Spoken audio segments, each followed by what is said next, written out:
This video is sponsored by ADVICS. With over 30 years of OE expertise, ADVICS engineers and manufactures the aftermarket's most advanced, ultra-premium brake products. Visit advicsaftermarket.com to learn more. Most drivers don't think about the chain of events that takes place in their vehicle when they press down on the brake pedal to slow it down or make a complete stop. We're probably all guilty of taking the braking process for granted. That is, until it doesn't work the way it should. And even then, most drivers probably assume that their brake pads or shoes are the obvious culprit.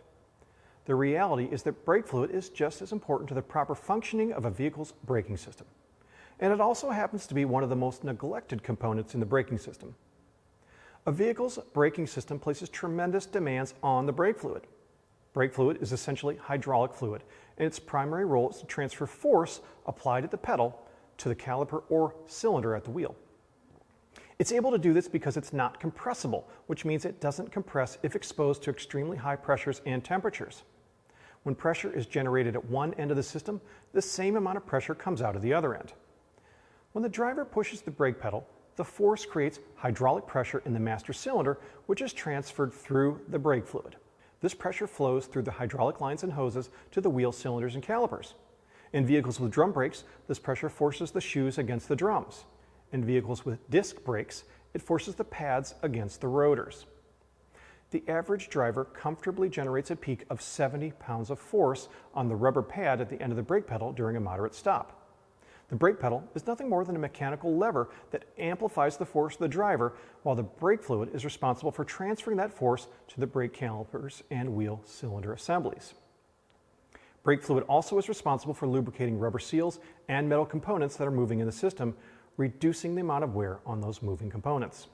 Since 2008, almost every vehicle has come with some form of ABS and a hydraulic control module mounted under the hood or on a frame rail.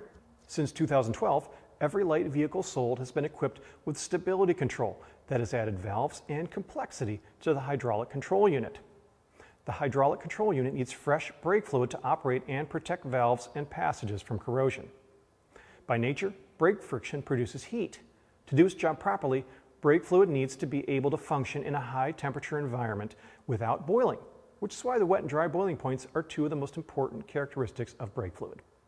The higher the wet boiling point, the less likely it is that the brake fluid will boil under hot braking conditions. Brake fluid also needs to flow freely in the braking system at high and low temperatures, which is why viscosity is another key characteristic of brake fluid. On a cold winter morning, the brake fluid needs to be thin enough that it flows easily. ADVICS recently launched a new line of ultra-premium synthetic brake fluid, .3 and .4 LV.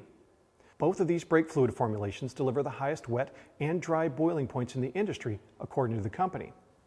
And .4 LV features extreme low-temperature viscosity that meets Class 6 specifications.